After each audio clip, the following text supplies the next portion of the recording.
మాట చదువుకొని ముందుకు వెళ్ళడానికి ఇష్టపడ్డాం.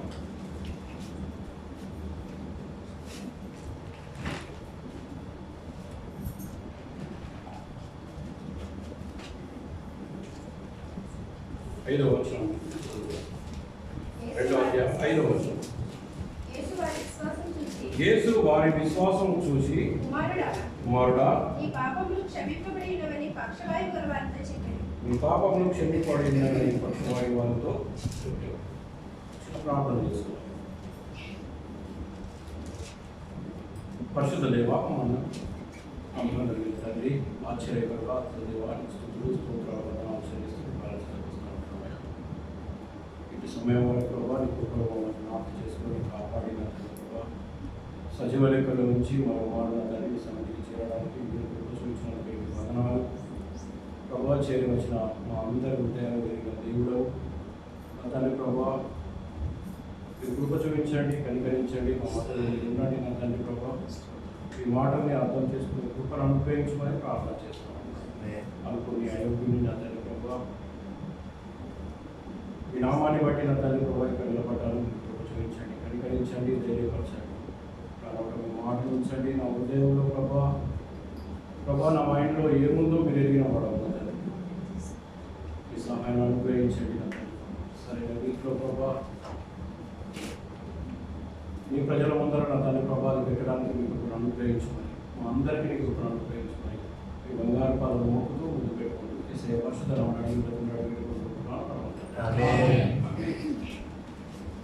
ఒకసారి మార్క్స్ వార్త 1వ అధ్యాయం మనం అయిపోయింది. పోయిన వారం మనం విన్నాం కదా.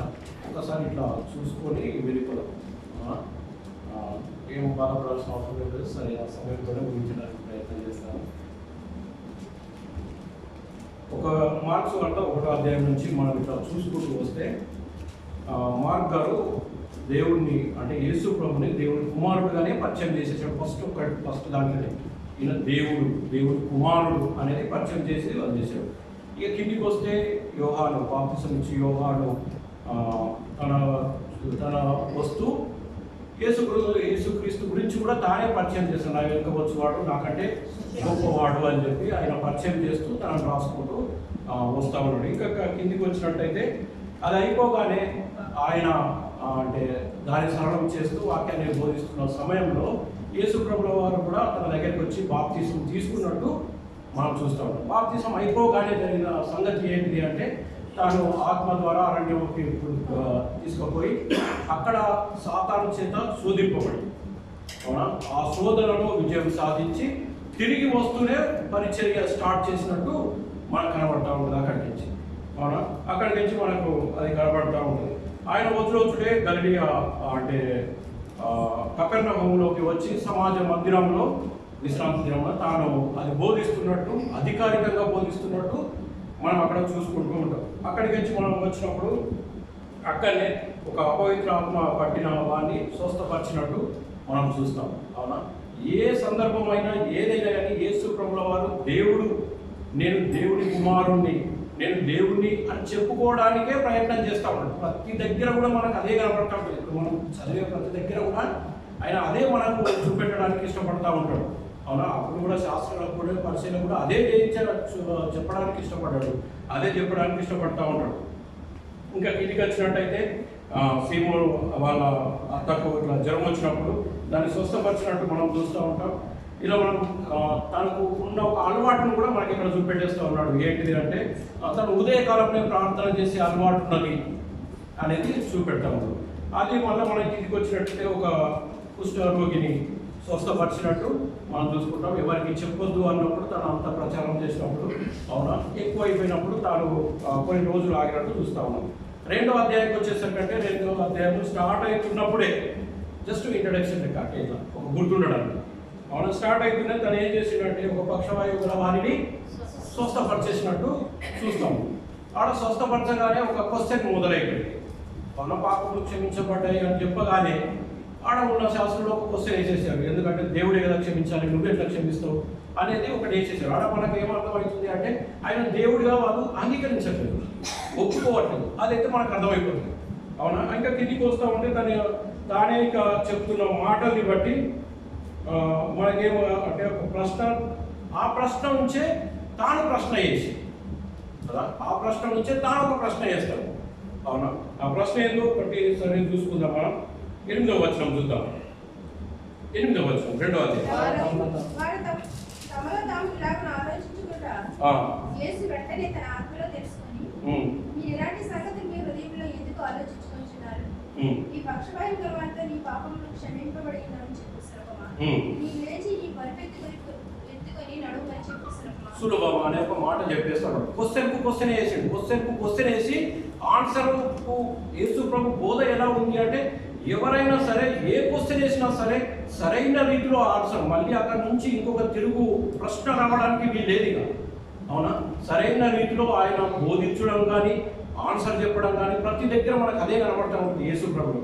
అలా చెప్పినట్టు మనం చూస్తూ ఉంటాం. ఇంకా మనం కిందికి వచ్చినట్టయితే ఆ స్వస్థపరిచి, ఆయనని పాపాలు క్షమించి స్వస్థపరిచి, అవునా, పరుగును ఎత్తుకొని గొప్పనప్పుడు తాను దేవుని స్తుతిస్తూ వెళ్ళిపోయినట్టు మనం అక్కడి వరకు మనం చూసుకోవచ్చు. అదే 13వ వచనం నుంచి మనం చూసినట్టయితే ఒక శిష్యుడిని మళ్ళీ కదా, ఇంచుమించు ఇక్కడ 1వ అధ్యాయంలో ఒక 4 శిష్యుడిని మనం తను పిలిచేసినట్టు చూస్తాం. ఇక్కడ ఒక శిష్యుడిని పిలుచుకుంటున్నాడు. అవునా? మత్తయిని తాను పిలిచిన అల్పై కుమారుడు, లేవికి ఇంకొక పేరు మత్తయి అన్నట్టు మనం చూస్తూ ఉంటాం. ఆయనను పిలుస్తున్నట్టు మనం చూసుకుంటూ ఉంటాం. ఇంకా కిందికి వచ్చినట్టయితే ఇంకొక ప్రశ్న మొదలైతా ఉంటుంది. అవునా? 18వ వచనంకు మనం వచ్చేసరికంటే ఉపవాసం గురించి మరొక క్వశ్చన్ మొదలవుతున్నాం కదా. ఉపవాసము అందరు చేస్తున్నారు, మీ శిష్యులు చేస్తలేరు, మీ నాయకుడు చేస్తలేడు, ఎందుకు చేస్తలేడు అన్నప్పుడు అక్కడ కూడా తనకు సమాధానం చెప్పేసినట్టు మనకు అర్థమైపోతుంది. అక్కడ కూడా విశ్రాంతి దినమునకు మనుష్య కుమారుడు నాయకుడు అన్నట్టు, అంటే దేవుణ్ణి అన్నట్టు చెప్పడానికి ఇష్టపడతా ఉంటాడు. ఇలా కిందికి వచ్చినట్టయితే ఇంకా విశ్రాంతి దినము అది అంత మళ్ళా ఇంకొకటి పాత నిబంధనలకించే ఒక ఆన్సర్ ఇస్తున్నట్టు మనం చూసుకుంటాం. జస్ట్ ఇంట్రడక్షన్ కోసం ఇదంతా ఓకే. ఇందులోకించి మనం కొన్ని వచనాలు ఆలోచించడానికి ప్రయత్నం చేద్దాం. అవునా? చాలా జాగ్రత్తగా వినడానికి ఇష్టపడదాం. దేవునికి ఒక అలవాటు ఉన్నది, మన దేవునికైతే ఒక అలవాటు ఉన్నది. అవునా? అదేంటిదో తెలుసా? ఎప్పుడు గుర్తుపెట్టుకున్నాం, దేవుడు ఎప్పుడు ఎవరి మీద ఫోర్స్ చేయడు, ఎవరిని బలవంతం చేయడు. అవునా? ఆయన మాట చెబుతాడు, మాట్లాడిపిస్తాడు, మాట చెబుతాడు. వినడము, వినకపోవడం, సరిగా నడవడము, నడవకపోవడం. అవునా? అదంతా ఎవరికి వదిలేస్తాడు? స్వేచ్ఛకు వదిలేశాడు.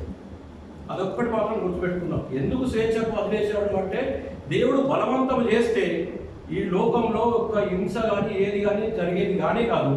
ఎవరు కూడా వేరే మతస్థులు ఉండేవారు కాదు. అందరూ దేవుడి బిడ్డలు అయిపోయేవారు. దేవుడి కోరిక అదే, దేవుడి చిత్తము అది. ఎందుకంటే అందరూ మార్చబడాలి, ఎవ్వరూ నరకానికి వెళ్ళడానికి ఇష్టం లేదు, అందరినీ తీసుకొని పరలోకానికి వెళ్ళాలని దేవుడి చిత్తం.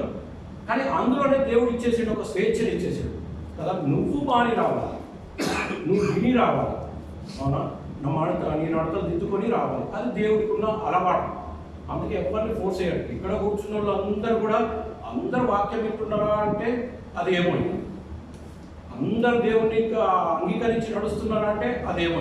ఎందుకంటే ఎవరి స్వేచ్ఛ వాళ్ళకు, ఎవరి హృదయం వాళ్ళకు. కానీ హృదయాన్ని పరిశీలించేవాడు దేవుడు. అది మాత్రం గుర్తుపెట్టుకున్నాం. ఓకే. ఒక 2వ అధ్యాయం 1 నుంచి కొన్ని వచనాలు చూద్దాం. ఆల్రెడీ నా టైం సగం అయిపోయింది వచ్చి దీనికి. సరేనా? కొన్ని వచనాలు మనం చూడడానికి ఇష్టపడతాం. కొంచెం వాక్యము లోతులోకి వెళ్ళి, అవునా, వచనాలన్నీ విడగొడుతూ ఆలోచించడానికి ప్రయత్నం చేద్దాం. ఎన్ని అర్థమైతే అన్ని. సరేనా? ఓకే. 2వ వచనం చదవండి. ఆయన ఇంట ఉన్నాడని 2వ అధ్యాయం 1 నుంచి చదువుతాం. కొన్ని దినములైన పిమ్మట ఆయన మరలా కపెర్నహూముకు అని సెలవిస్తా ఉన్నాడు. మరలా అంటే అర్థం కావాల్సింది ఏంటిది? అంతకుముందు ఒకసారి వచ్చిండు అన్నట్టు. అంతకుముందు ఎక్కడ వచ్చిండో మనం 1వ అధ్యాయంలో ఆల్రెడీ మనం చూసుకున్నాము కదా. ఒక సమాజ మందిరంలో బోధిస్తూ ఒక ఆయనను స్వస్థపరిచినట్టు కదా, అపవిత్ర పట్టిన వారిని స్వస్థపరిచినట్టు మనం చూసుకున్నాం. అక్కడికి వచ్చి తాను వచ్చేస్తూ 2వ మార్గం అంటే మళ్ళీ కపెర్నహూములోకి వచ్చాడు. అక్కడికి వచ్చిన తర్వాత జరుగుతున్న ఒక సంఘటన, దాన్ని మాత్రం ఆలోచించడానికి ఇష్టపడ్డాను. ఆయన ఇంట ఉన్నాడని వినవచ్చినప్పుడు అనేకులు కూడి వచ్చిరి అని అంటా ఉన్నాడు. ఇక్కడైతే ఆయన ఇంట ఉన్నప్పుడు అనేది రాయబడి ఉన్నది.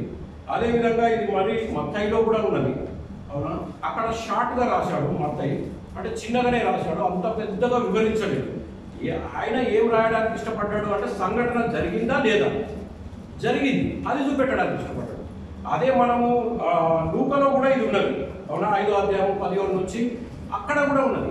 సేమ్ ఈయన ఎట్లా వివరించాడో, లూకా గారు ఎలా మార్కు గారు ఎలా వివరించారో అక్కడ లూకాలో కూడా సేమ్ అట్లాగనే వివరించుకుంటూ వచ్చాడు. కావున సంఘటన జరిగింది అనడానికి 3 కూడా రుజువు, ఒకటి కంటే ఎక్కువ రుజువులు, ఒకటి కంటే ఎక్కువ మంది సాక్ష్యం ఉంటే అది చెల్లబడుతుంది కదా. ఇది ఒక రుజువు లెక్క మనం చూసుకుందాం. అయితే ఇక్కడ ఒక వచనాన్ని మనం గుర్తుపెట్టుకుందాం. అక్కడ ఏమంటున్నాడు, ఆయన ఇంట్లో ఉన్నాడని వినవచ్చినప్పుడు అనేకులు కూడి వచ్చినట్టు, అనేకులు కూడి వచ్చినట్ట. ఈయన ఎక్కడికి వెళ్ళినా అనేకులు రావడం అక్కడ అలవాటైపోయింది. ఎందుకు అనేకులు రావడం అలవాటైపోయింది? ఆయన బోధ, ఆయన మాట్లాడే మాటలకు, అవునా? ఆడ అందరికీ. మళ్ళీ ఇంకోటి ఏంటి, ఆయన ఎక్కడికి వెళ్ళినా ఏదో ఒక స్వస్థత, ఏదో ఒక సూచక్రియ, ఏదో ఒకటి జరుగుతుంది కాబట్టి ప్రజలందరికీ తొందరగా స్ప్రెడ్ అయిపోయింది. మీకు ఒక మాట చెప్పన్నా, ఏదైనా కానీ మంచి తొందరగా స్ప్రెడ్ కాదు, చెడు మాత్రం తొందరగా వెళ్ళిపోతుంది. ఇది మనకు అందరికీ తెలుసు కదా, అందరికీ తెలుసు. కానీ యేసు ప్రభు విషయంలో ఏమైందో తెలుసా, మంచి తొందరగా వెళ్ళడానికి ఇష్టపడదు. ఎప్పుడైనా మీరు గుర్తుపెట్టుకోండి. ఎందుకంటే 1వ అధ్యాయంలో మనం చూసుకుంటూ వచ్చినట్టయితే ఆయన సమాజ మందిరంలోకి వచ్చేసి అక్కడ బోధించి కొన్ని స్వస్థతలు చేసి మళ్ళీ వచ్చే టైం వరకు అంటే చాలా మందికి తెలిసిపోయిందట. ఎక్కడికి వెళ్ళి వచ్చిర్రు అనేది లూకా గారు రాస్తా ఉంటాం.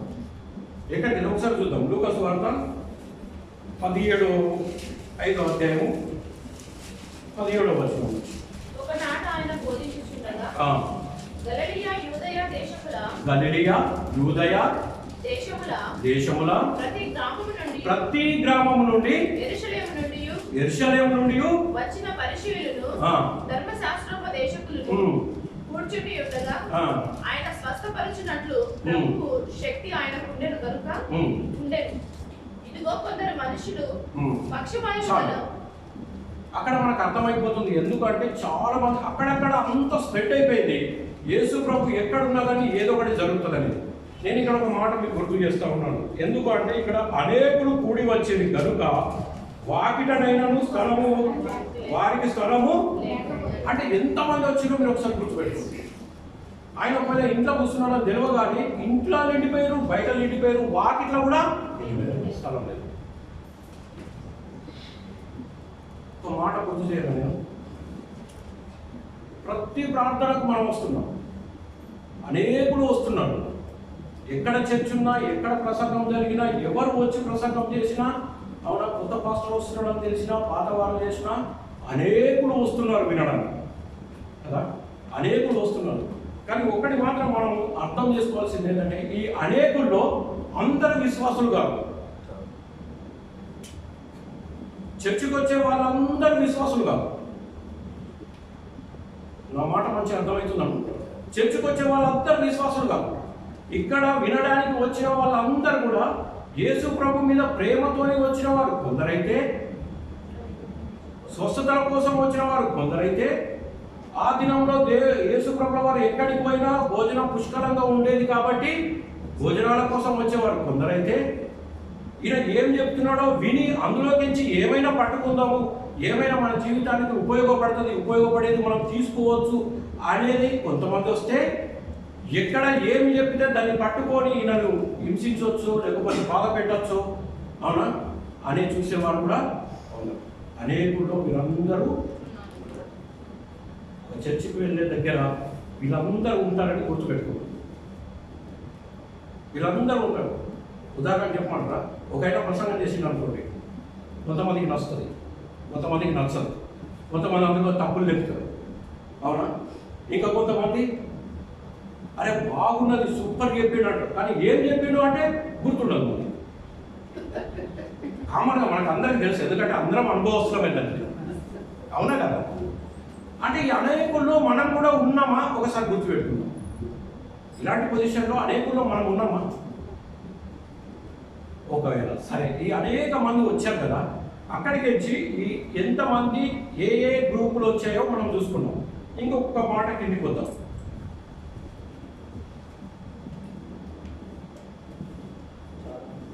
దాని తర్వాత వచనాలు కంటిన్యూ చేద్దాం. ఆయన వారికి వాక్యము బోధించుచుండగా రైట్, వాక్యము ఆయన బోధిస్తున్నాడు. మంచి బోధకుడు ఎవరైనా ఉన్నారు అంటే ఒక యేసు ప్రభు మాత్రమే అని చెప్పచ్చు. ఆయన చెప్పిన మాట ఏంటి అంటే, యేసు ప్రభు చెప్పే ఉపమానాలట, యేసు ప్రభు చెప్పిన ఉపమానాలు, ఆ శైలి, ఆ తీరంతా అవునా టీచర్ ట్రైనింగ్ చేస్తారు చూడు, వాళ్ళకి సేమ్ అదే నేర్పిస్తారంట. మీకు ఎవరన్నా అట్లా ఉంటే అట్లా ఉన్నా కాదా ఒకసారి తెలుసుకోండి. అవును, అదే వరకు తెలుస్తుంది అంటే మళ్ళీ క్రిస్టియన్గా పోయిన వాళ్ళకే తెలుస్తుంది. ఎందుకంటే వాళ్ళు ఇక్కడ వింటారు కాబట్టి. అన్నికైతే తెలియదు కదా, మళ్ళీ బైబిల్ తెలియదు కాబట్టి వాళ్ళకి ఏదో అర్థం కాదు. అవునా కదా? అట్లా అన్నాడు. అంటే పిల్లలకు ఏది అర్థమవుతుంది, ఎట్లా చెప్పాలా, ఏ ఉపమానంతో చెప్పాలా, అవునా ఏ శైలిలో చెప్పాలా అనేది కూడా ఓన్లీ యేసు ప్రభు బోధన నుంచి తీసుకున్నట్టు కూడా కొంతమంది చెప్పగా విన్నాను. అవునా, అది వాస్తవా కాదా అనేది దేవుడికి. కానీ యేసు ప్రభు బోధ మాత్రము అంత బాగుండేది, అంత మంచిగా ఉండేది. ఎక్కడ బోధించినా కానీ అందుకే ఆ బోధకు ఇష్టపడి చాలా మంది వచ్చేవారు. అయితే ఇంకొక మాటను చూద్దాం మనం. అనేకులు కూడి వచ్చేది కనుక వాకిటైన స్థలం లేకపోయాను. కొందరు పక్షవాయువు గల ఒక మనుష్యుని. ఒక మాట అర్థం చేసుకుందాం ఇక్కడ. అందుకే వచనం విడగొట్టేసి చూసుకున్నాం అనుకో, మనకు చాలా అర్థమవుతుంది బైబిల్. అవునా, ఒక గ్రూప్ గురించి ఇప్పుడు చెప్పుకున్నాం. చాలా మంది ఉన్నారంటాడు. వాకిట కూడా స్థలం లేనంత మంది అక్కడ ఉన్నారంట. అది చెప్పుకున్నాం కదా. అందులో ఎవరెవరు ఉన్నారో కూడా చెప్పుకున్నాం కదా. ఇక్కడ మళ్ళీ స్టాప్ చేసి ఇంకొకటి మొదలు పెడుతున్నాడు. ఏమని మొదలు పెడుతున్నాడు?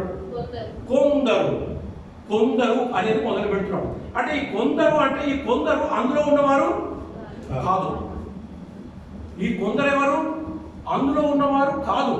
అందులో ఉన్నవారు కాదు అంటే మరి ఎవరు వీళ్ళు ఎవరు? ఒక్క నిమిషం మనం ముందరికి పోతే మనకు అర్థమవుతుంది. కొందరు పక్షవాయువు గల ఒక మనుష్యుని నలుగురి చేత, అర్థమవుతుందా? కొందరు పక్షవాయువు గల వాణిని నలుగురి చేత మోయించుకొని, అంటే నలుగురే లేరు అక్కడ. అవునా, ఒక గ్రూప్ ఉన్నది. అర్థమవుతుందా మనకు? ఒక గ్రూప్ ఉన్నది. ఆ గ్రూపులో ఒక నలుగురిని ఎన్నుకొని ఆ నలుగురి చేత మోయించుకొని వస్తున్నారట. అంటే ఒక గ్రూప్ ఉన్నది. ఆ గ్రూప్ ఎలాంటి గ్రూప్ అంటే అది విశ్వాసం కలిగిన గ్రూప్.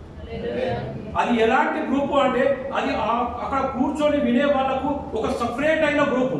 అవునా, అది ఎలాంటి గ్రూపు అంటే అసలు ఆ గ్రూప్ గురించి నేను ఆలోచన చేస్తూ ఉంటే అసలు ఏమేమో థాట్స్ వస్తూ ఉన్నాయి.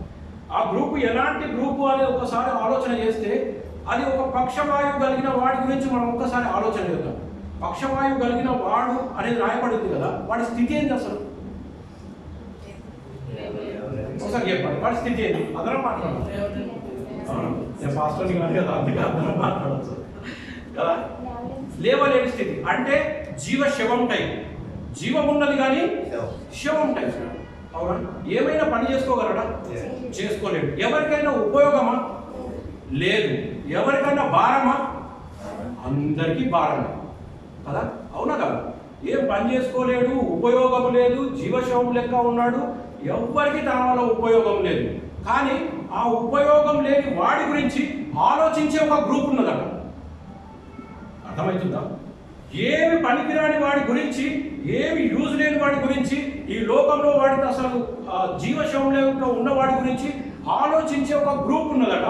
దానికోసం ప్రత్యేకంగా వారు ఒక ప్లాన్ చేసుకుంటున్నారు. ఏ ప్లాన్ చేసుకుంటున్నారు? వాడికంటే ఇంకా ఎందరో మందిని దేవుడి దగ్గర తీసుకురావచ్చు. వాళ్ళు ఒకవేళ విశ్వాసులు, ఆ కొందరు అనేది మనం మాట్లాడుకున్నాం కదా, వాళ్ళని విశ్వాసులు, మంచి విశ్వాసులు, బలమైన విశ్వాసులు అని మనం అనుకుంటే వారు ఇంకెందరో మందిని తీసుకురావచ్చు. ఎందుకు ఒక పనికిరాని వాడిని ఎన్నుకున్నారు? ఆలోచన చేద్దాం. ఒక పనికిరాని వాడి గురించి, వాడు ఏమి యూజ్ లేని గురించి కూడా ఒక భారం కలిగి ఒక ప్లాన్ చేసుకొని ఈయనని ఒకవేళ తీసుకుపోయి ఆయన దగ్గరికి తీసుకపోతే వీడు పనికి వచ్చేవాడు.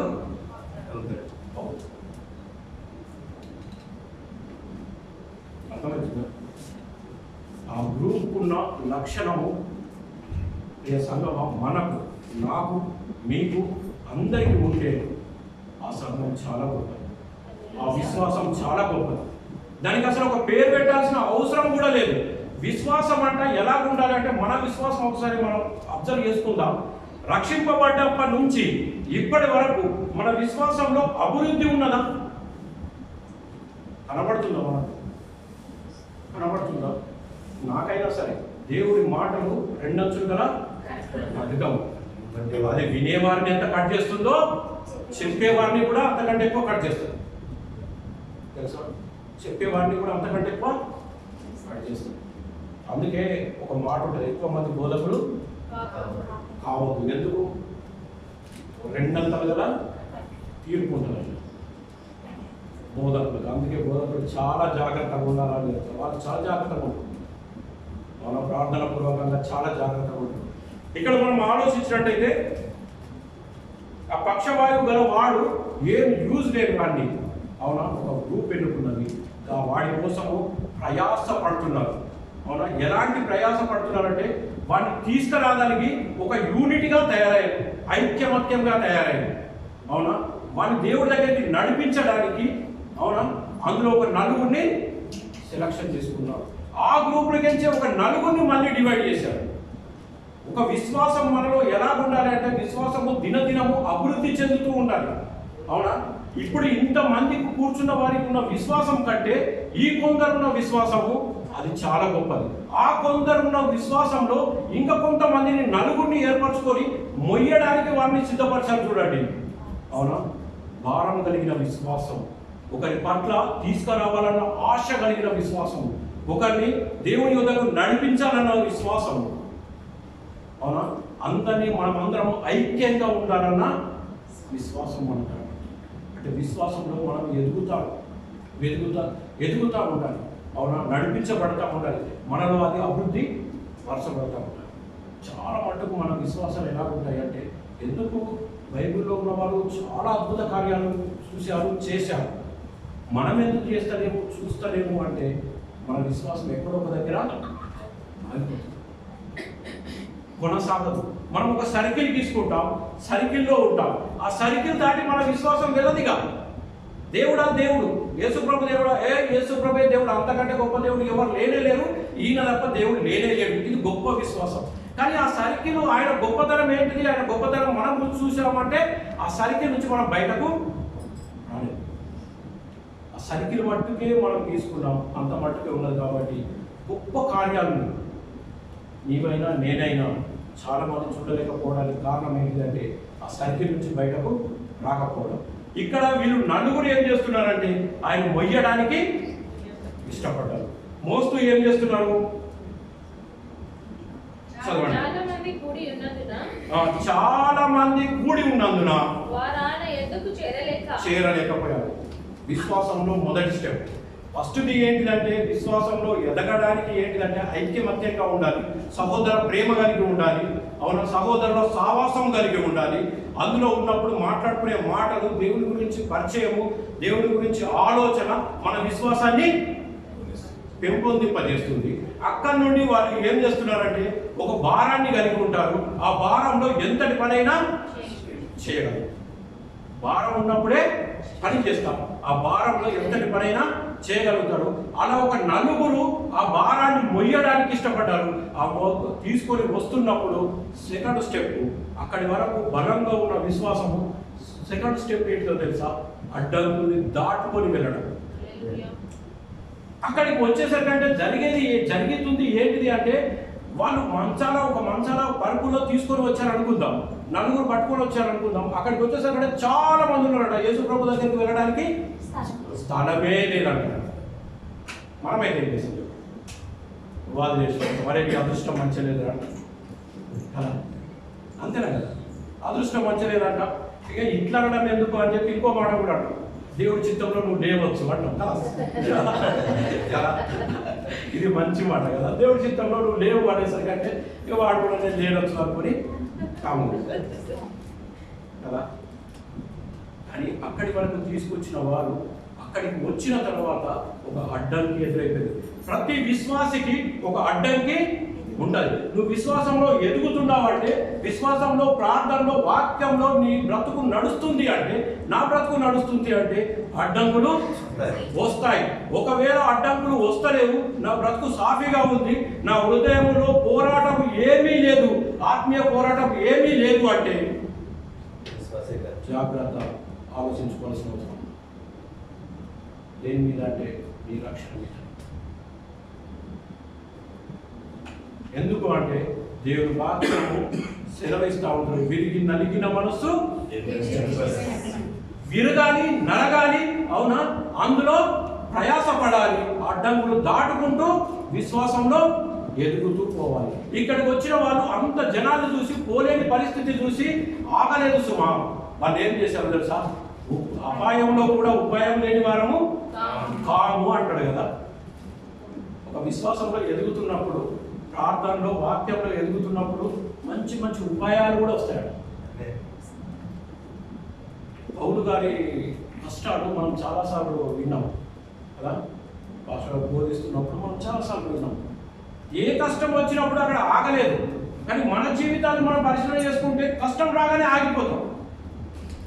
ఇంకా కొంచెం కష్టం ఎక్కువైతే ప్రార్థన బంద్ అవుతుంది, ఇంకా కొంచెం బాధ ఎక్కువైతే, జ్వరం ఎక్కువైతే ప్రార్థన బంద్ అవుతుంది, ఇంకా కొంచెం అయితే గుడికి కూడా. అక్కడికి వచ్చిన ఆ గుంపు ఆగలేదు సుమా. వారి విశ్వాసం అంతటితో ఆగలేదు. ఆ విశ్వాసంలో సెకండ్ స్టెప్ వారు వేస్తున్నారు. ఏం చేస్తున్నారు తెలుసా? ధైర్యంతో కూడిన విశ్వాసం అని నేను అంటాను. ధైర్యంతో కూడిన విశ్వాసం అని ఎందుకు అంటాను అని అంటే, వాళ్ళు అక్కడి దాకా వచ్చి ఏం చేశారో తెలుసా? ఆ ఇల్లు ఎవరిదో తెలియదు, వాళ్ళు అక్కడ యేసు ప్రభు బోధిస్తున్నాడని మాత్రం తెలుసు. ఆ ఇల్లు ఎవరిదో తెలుసు, అది డ్యామేజ్ అయితే ఒకవేళ ఏం నష్టపరిహారం చేస్తారో తెలియదు, అవునా. వాళ్ళు ఊకుంటారా తెలియదు.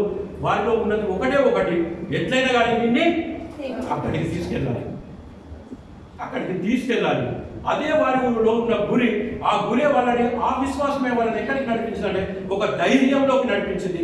ఆ ధైర్యమే పెంపులు ఇప్పేదాకా వెళ్ళింది. అంతే కదా ఉన్నది? అంతే ఉన్నదా? వేరే ఉన్నదా కదా? ధైర్యం లేనివాడు విశ్వాసంలో కొనసాగలేడు. ధైర్యం లేనివాడు విశ్వాసంలో కొనసాగలేడు సుమా. అందుకే ధైర్యంతో కూడిన విశ్వాసంలో మనము కొనసాగాలి. ఏంటిది ధైర్యము అంటే, ఒకసారి గుర్తుపెట్టుకుందాం. అక్కడనేమో దావీదు చిన్న పిల్లవాడు, ముందర చూస్తే పెద్ద గొలియాతున్నాడు. ఆ సంఘటన మనకందరికీ తెలుసు, వివరించాల్సిన అవసరం కూడా అంతగానో లేదు, అవునా కదా. సమస్య ఎంత పెద్దది అంటే అసలు అదొక 2 దేశాల మధ్య యుద్ధము.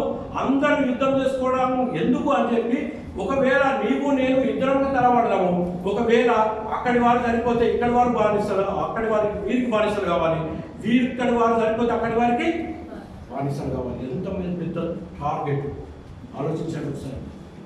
ఎంత పెద్ద సమస్య ఆలోచించండి. 40 దినములట వాడు వస్తూ చూపెడుతూ పోతున్నాడు, అవునా, ఏదో ప్రకటన చేస్తూ వెళ్ళిపోతున్నాడు. ఇశ్రాయేలు సైన్యము, ఒక రాజును కలిగిన సైన్యము, జీవం గల దేవుని కలిగిన సైన్యము దాక్కుంటుంది సుమా. వెళ్ళడానికి ఇష్టపడదు. వారి విశ్వాసము ఆగిపోయింది. దేవుడు ఎవరిని ఆపడానికి ఇష్టపడదు. ఒకరిని లేపాడు, ఆయననే దావీదు వచ్చాడు.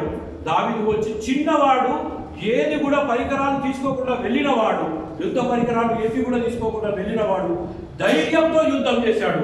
ఆ ధైర్యమే, ఆ విశ్వాసమే గొలియాతును చంపింది. తెలుసా? దావీదు చంపాడా?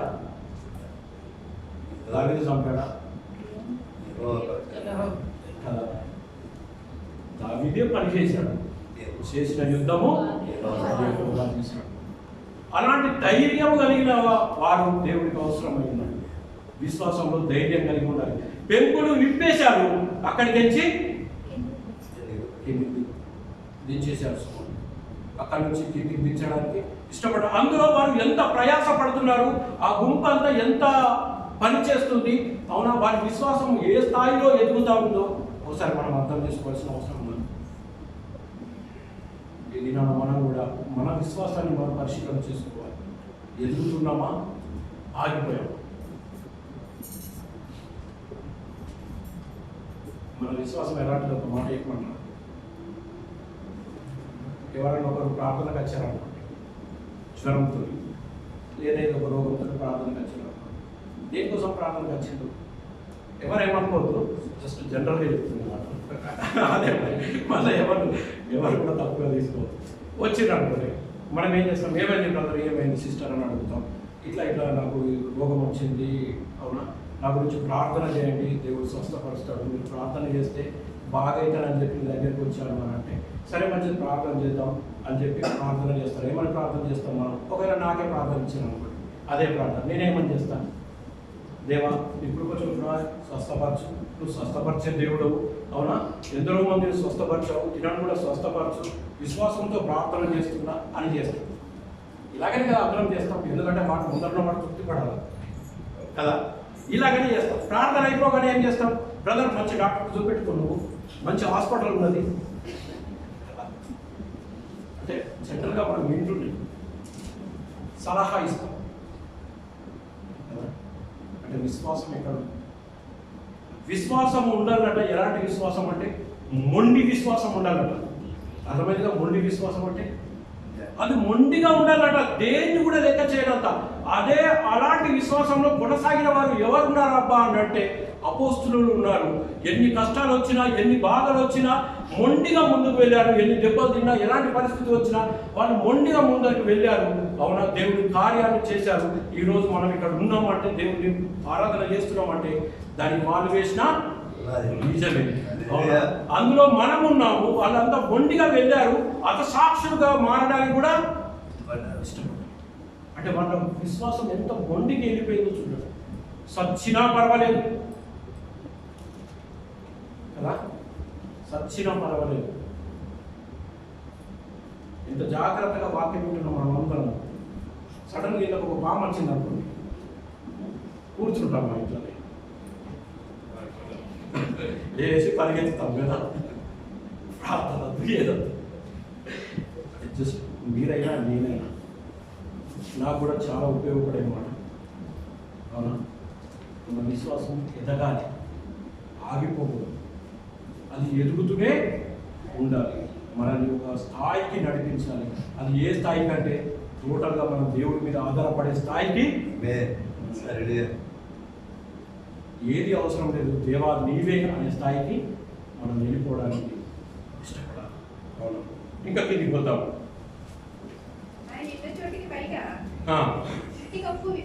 ఇంటి కప్పు విప్పి సందు చేసి పరుపుతోనే దింపిరి. వాళ్ళు సందు చేసేసి ఆయన పరుపుతోనే దింపారట. అంటే ఎంత వెడల్పుగా చేసి ఉంటారు, ఎంత డ్యామేజ్ చేసి ఉంటారు కదా, ఎంత ప్రయాసపడి ఉంటారు, దింపేసిండ్రట. దింపినందుకు యేసు ప్రభు మాట్లాడుతున్న మాట చూడండి. యేసు వారి విశ్వాసము చూసి, అర్థమైందా మాట ఏమున్నదట? యేసు వారి విశ్వాసము చూసి, ఎవరి విశ్వాసం అట? దింపిన వారి విశ్వాసము చూసి ఏం చేసాడు? కుమారుడా. వారు దేనికోసం తీసుకొచ్చారు కదా? రోగం పోవాలని చెప్పి తీసుకొచ్చారు. కానీ దేవుడి దగ్గరికి తీసుకొచ్చిన తర్వాత జరిగే ఫలితం ఏమున్నది? పాపాలు క్షమించబడుతుంది. ఒక్కరు రక్షింపబడితే పరలోకంలో సంతోషమట. అలాంటి సంతోషమైన ఆ మహోత్సవంలో వారందరూ పాల్గొన్నారు. కాబట్టి యేసు ప్రభు ఏమంటున్నాడో తెలుసా? అవునా, ఇతనికి తీసుకొచ్చిన అతనికి ఎంత విశ్వాసం ఉన్నదో నాకు తెలియదు, ఎందుకంటే ఇక్కడ రాయబడింది. కానీ వచ్చిన వారు ఉన్నారు చూడండి, తీసుకొచ్చిన వారు ఉన్నారు చూడండి, వాళ్ళ విశ్వాసం మాత్రము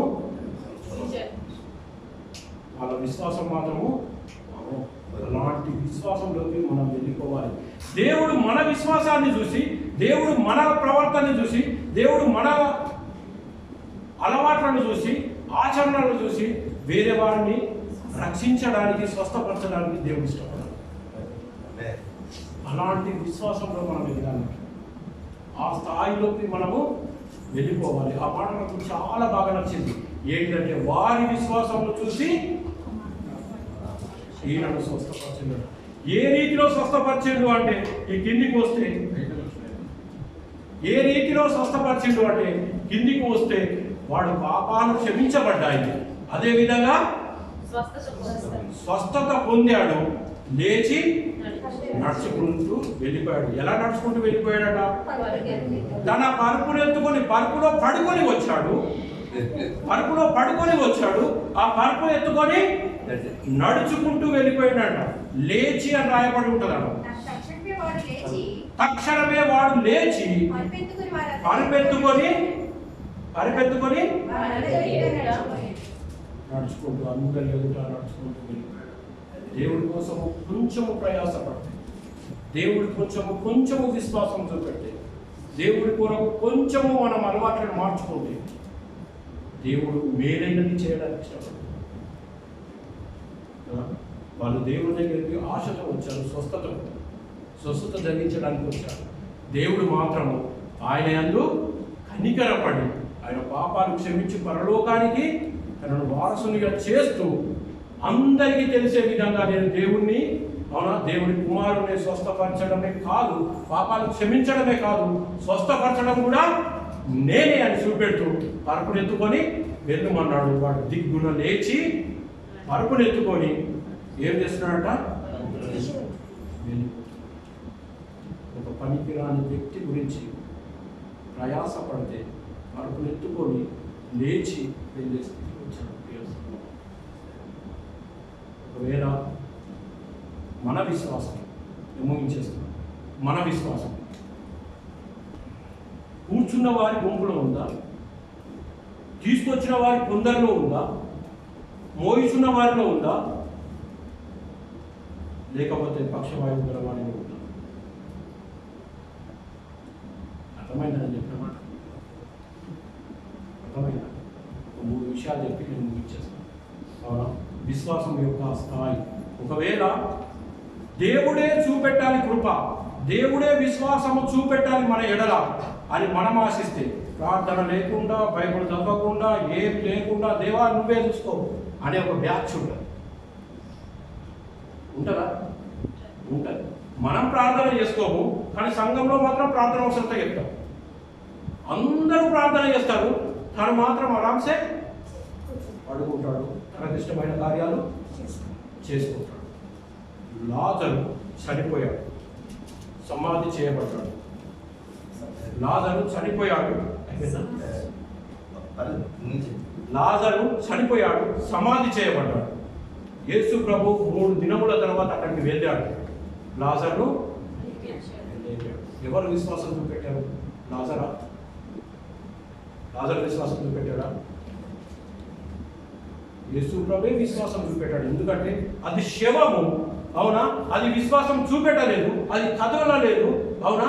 అది బయలుపరచలేదు. కాబట్టి యేసు ప్రభువే విశ్వాసము చూపెట్టి లాజరు లేపిన సందర్భము చూశాం.